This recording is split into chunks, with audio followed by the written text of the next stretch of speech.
За хурлаан даргалагч улсын хурлын эрхэм гишүүд, ажлын хэсгийн гишүүдийн өдрийн амар амгалан айлтгая. За их тодорхой асуултууд асууя.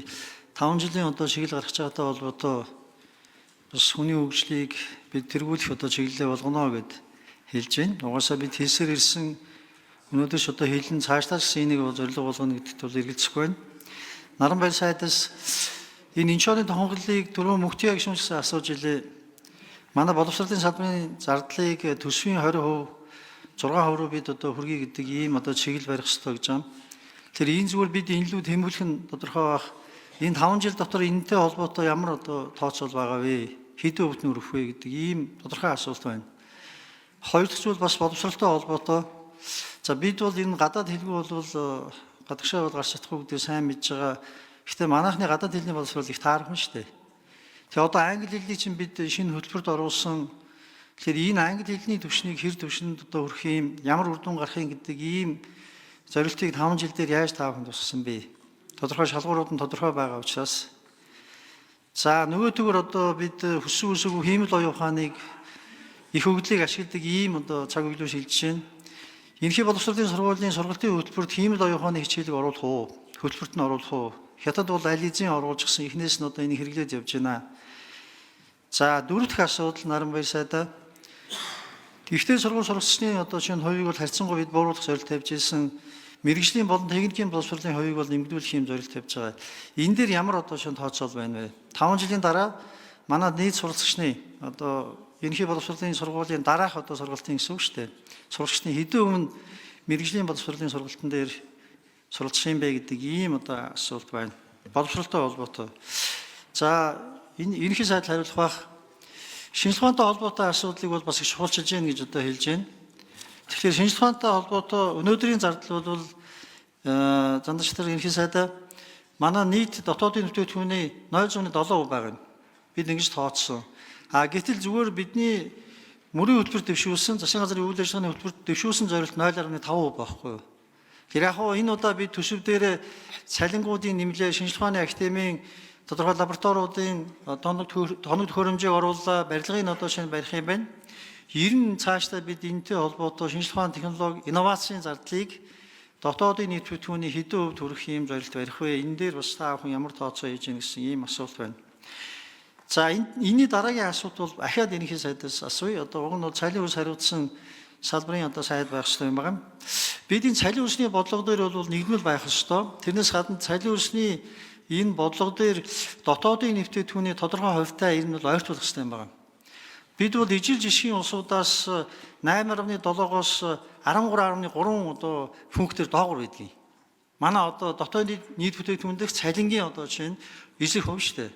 Тэгэхээр энийг бид уг нь бол дотоодын нэвтрүүлэгтүүний 45-аас 50% ойртуулчих юм бол энэ үндсэндээ саяны хэлээд байгаа ядуурлыг бууруулах, за нийгмийн хамгааллыг сайжруулах, эрүүл мэндийн үйлчлэгээний боловсролын одоо үйлчлэгээний чанарыг сайжруулах энэ зорилт угаасаа биелэх юм. Энэ чинь харилцан хамааралтай учраас тэгэхээр энэ дээр ажлын хэсэг ямар тооцоол хийж байна? Бид ингээд яг тодорхой одоо шинэ шалгууруудыг тодорхой үндсэн одоо параметртайгаа харьцуулж энэ тооцоолуудыг дараа нь одоо хэмжээд явахгүй бол хоосон зорилт байх юм бол тэгэл одоо дараа нь бол ахаал 5 жилийн дараа яриа сууж явах юм нөхцөл байдал үүсэх баха гэж бодож байна. Тэгээд энэ дээр хариулт авчвал би дараа нь бас саналаа хэлье. За танхимд 6 сайд нэг пижак байна шүү. Сайд нарыг дуудаар. Цогоо дараа нь өгчөө. Эний хариултын дараа өгч. За. Зандаж шатар сайд хариулах. За Монгол улсын дотоодын нийт бүтээгдэхүүнд цалин хөлсний эзлэх хувь хэмжээ адил төстэй улсуудаас 8.3-аас 8.7-аас 13.3%-аар доогуур байна. Үүнийг нэмэгдүүлж 45.9-өөс 50.5% хүрэх зорилтыг үндсэн чиглэл тусгасан. За ингэхдээ технологийн шинжилэл, инновац, за хөрөнгө оруулалтыг дэмжиж болон ажилтны ур чадварыг сургаж дахин дадлагжуулах, үндэсний бүтээмжийг нэмэгдүүлэх замаар одоо бодит цалин өсгөхөөр төлөвлөж байна.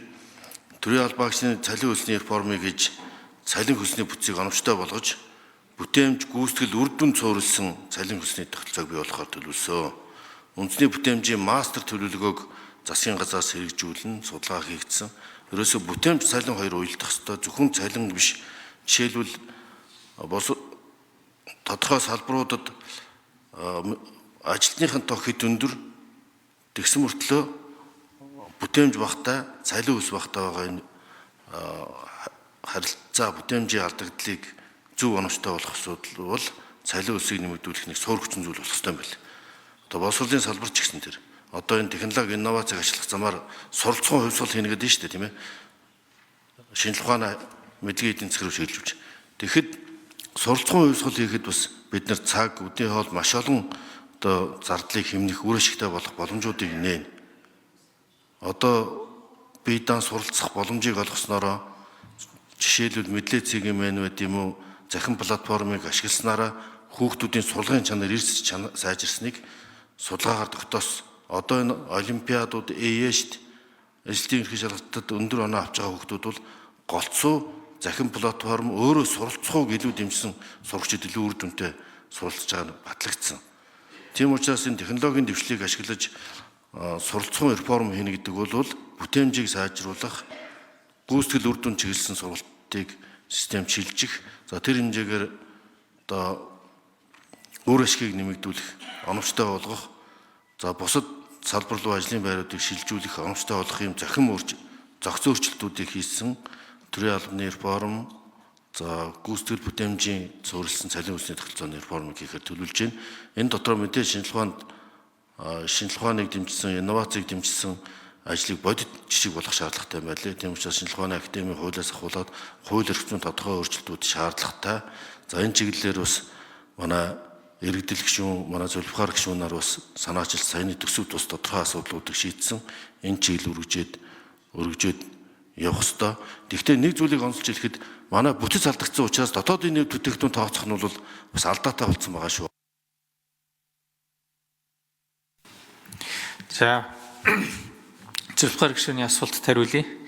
Тэгэхээр энэ чууны тунхаглагыг бид бас биелүүлэх ёстой, энэ рүү зорж явах ёстой. Энэ жил гэхэд бол бас энэ дотоодын нийт бүтээгдэхүүнүүд эзлэх боловсролын салбарт зориулж байгаа санхүүжилт бол 5.2%. Тэгээд төсвийн 16.4% хүрсэн байна.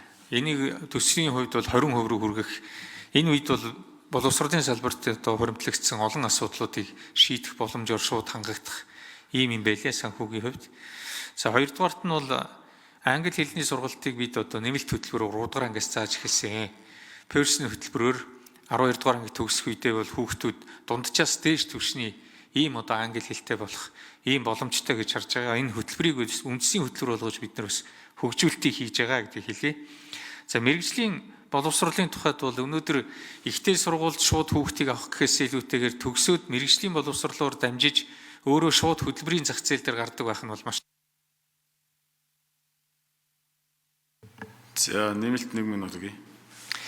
Мэргэжлийн боловсрол дээр ингээд суралцах нь бол өөрөө бас хөтөлбөрийн зах зээлийг мэргэжилтэд боловсон хүчнээр хангах туйлын чухал ийм арга хэмжээ гэж харж байгаа. Тэгэхээр бид бас энэ дээр эрсдэлийг нэмэгдүүлэх бодлогыг бол тууштай барьж одоо бид бол энэ жил бол 26,673 хүүхдээр нэмэхээр урд нь бол эрсд 40,000 байсан бол ингээд нэмэхээр ийм бодлого бариад явж байгаа. Тэгээд хиймэл оюун ухааны тухайд бол бид өнөөдөр бага сургуулийн хөтөлбөрийг шинчилж байна. Энэ дээрээ компьютерийн ухаан гэж орж ирж байгаа. Үүний нэг салшгүй хэсэг нь хиймэл оюун ухаантай ажиллах, хиймэл оюун ухааныг зөв ашиглах, хиймэл оюун ухааныг ойлгох ийм одоо хөтөлбөрүүд орж ирж байгаа. Ийм байдлаар хэрэгжүүлж байна. Баярлалаа. За зөвлөхөр гишүүн тодруулъя. За баярлалаа, их тодорхой хариултууд өгж байна. Бас их тийм эерэг одоо бас хариултууд ч гэсэн өгж байна. Би сая мэргэжлийн болон техникийн боловсролтой холбогдуулаад бас нэг зүйлийг тодруулъя. Энэ нөгөө төр хувийн хөгжлийн түншилчин хөтөлбөрийн агуулгыг одоо жишээ нь ажилуулагч нь өөрөө тодорхойлоход оролцдог. Тэрнээс гадна шаардлагатай үед бол ажилуулагч өөрөө тэтгэлэг өгөөд ажил хүчний бэлтгэх нэг ийм зүйлийг нээсэн шүү дээ хуулиараа бид нэр. Энийн үр дүнгөө зарим газар гарч байгаа юм шиг байна. Тэр энэний сайн туршлагыг улсын одоо мэргэжлийн боловсролын байгууллагууд техникийн одоо боловсролын сургуулиудад нэвтрүүлэх чиглэлээр та бүхэн бас бодож байгаа юм бол байна уу? Их сайн туршлагууд яваад байгаа юм билээ шүү дээ. Бид сая бас очиж ажилласан 10 дугаар оролдох политехникийн коллеждор очисон чинь сурагчдын 30% тэтгэлгийг ажилуулагч нар өгж байгаа байхгүй. Ажилуулагч өөрсдөө хэрэгтэй хүнээ тэгээ бэлдээд авчихсан. Тэгэхээр энэ зүйлийг та бүхэн бас яаж хийх чиглэл барьж байна. Баярлалаа. За Наранбаяр сайд. За зөвлөхөр хөшөөний асуулт хариулээд энэ чухал асуудлыг маш чухал асуудлыг хөндөж байна. Энэ хосмог сургалтын тогтолцоо. Энэ бол одоо бид бас Германы GIZ-тэй хамтраад нодлон жилээс нэвтрүүлж эхэлсэн. За ойролцоогоор бас энэ бид цөөхөн эхэлсэн 400 гаруй хүүхдэл байсан. Энэ жил 1600 болгож нэмэгдүүлж байгаа. За ингэснээр ихэвчлэн одоо цахилгааны инженер мэргэжлэр ч юм уу бэлтгэгч тэ 3 жилийн хугацаанд бэлтгэж яхад эхний одоо жилдээ бол 30% нь одоо компани дээр ажиллаад 70% нь одоо яг одоо танхимаар хичээлж байгаа. Тэгээ энэ харьцаа бол 3 жилийн дараа 30 тал болж эсрэг болно. Өөрөөр хэлбэл 70% тэр компани дээр ажиллана. Компани шууд хүнээ бэлтгээд авчиж байгаа. Ийм сайд талтай. Тийм учраас өнөөдөр бол 60 гаруй аж ахуйн нэгжүүдтэй хамтраад 21 политехникийн коллеж, мэрэгжлийн боловсролын сургуульд 1601 суралцагч ингээ хамрагч эхэлж байна. Энэ бол одоо аж ахуйн нэгжүүд бол маш их таатай юм боломжийг бий болгож байгаа. Хөтөлбөрийг боловсруулахад хүртэл тэд оролцоод ингээ хамтраа явж байгааг сайн жишээ гэж харж байгаа. Баярлалаа.